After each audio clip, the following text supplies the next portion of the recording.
A young boy is found dead on a beach in a small California beachside town. The best thing that I can do for you now is to find out who killed Danny, okay?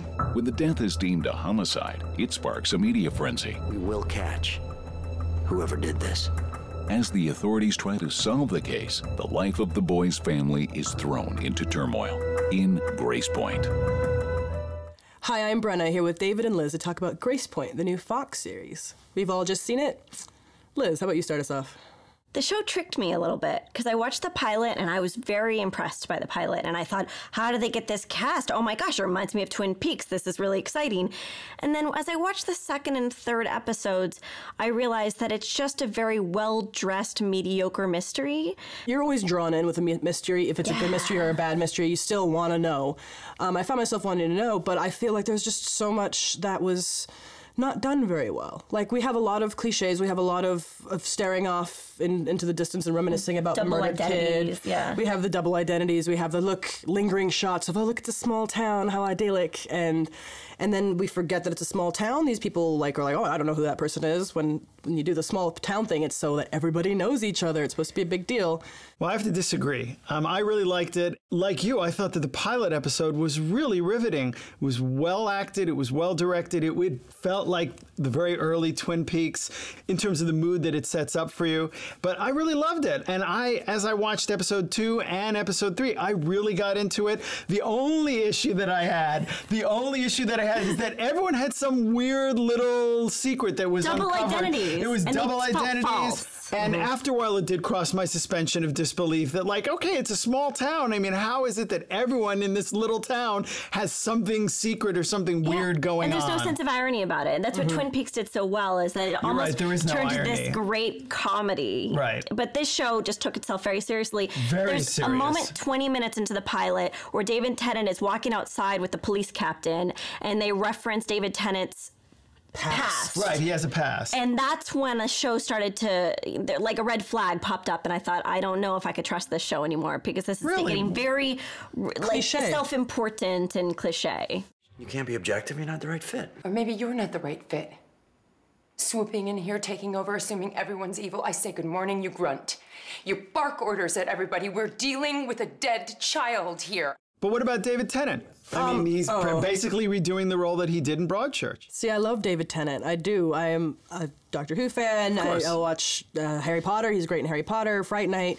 Fright Night. Yeah, and he's just like, he's angry and belligerent. He's got some secret medical condition we don't know about, and he's very stoic. Like, there's like a stiffness to him, and I thought it was stoic. like, I would say he's a jerk. I mean, well, that's I felt like he was his doing, character. I felt like He's he was a doing an jerk. impression of an American, like a John Wayne type American. It didn't feel like a real American. It felt like a caricature. It started feeling more real in episode 4. In episode 4, he starts having banter with Anna Gunn, and it's really fun to watch them let go. But in the first 3 episodes, and the rest of the time, besides that one conversation, he's just sort of mean without any other aspect to him. He's just mean. He does only have one beat in the first 3 episodes. He's not given anything else to do, though. Right. It's not his fault. David Tennant is a great actor. Right. But he's not given anything else in the script to work with besides being a jerk. Yeah. I would prefer that you didn't call me Miller. Why? I don't like the last name thing. It's just Ellie. Ellie. Ellie. No.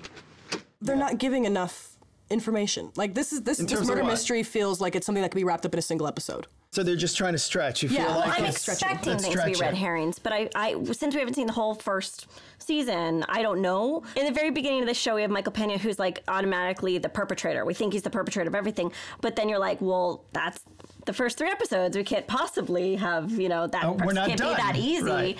But I haven't seen anyone else pop up. We don't have. It's supposed to be like everybody is a suspect. But I just feel like this nobody's a suspect. But this is very much, let's make a show. After the success of True Detective. This show you can feel is inspired by True Detective. And they have these philosophical discussions, but they never get to that level. Yeah. And it's funny completely with you. And it's funny that you mentioned that, because the show, in terms of the production values for me, felt like an HBO show. I really felt like it was very well done. Fantastic production values, really interesting camera movement. It's like I watched the pilot and I'm like, oh my God, they have Jackie Weaver, they have Nick Nolte, they have Michael Pena. Amazing they have cast. David Tennant, and I'm like so shocked and excited, and the production values are amazing. One of the first shots of the pilot pilot is this amazing long take, just following Michael Pena, and I was like, I am impressed. That's right. The very first shot in the episode is this very long introduces all the characters and the town. In one shot. That was brilliant. After that point, the show kind of lost me. It impressed me, it took me up here, and then it dropped me down. For me, Gracepoint is a riveting and engrossing drama. Might not be so good for those fans of Broadchurch, but for everyone else, it's a see it. The casting is impressive, but don't let it blind you from the real quality of the show. I say it's worth a try just for Anna Gunn's plotline. Stream it.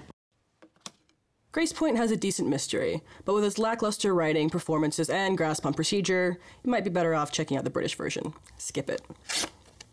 Our votes add up to 1.5 tickets, which is a stream it for Gracepoint. Cheers! To Agent Dale Cooper. And David Tennant.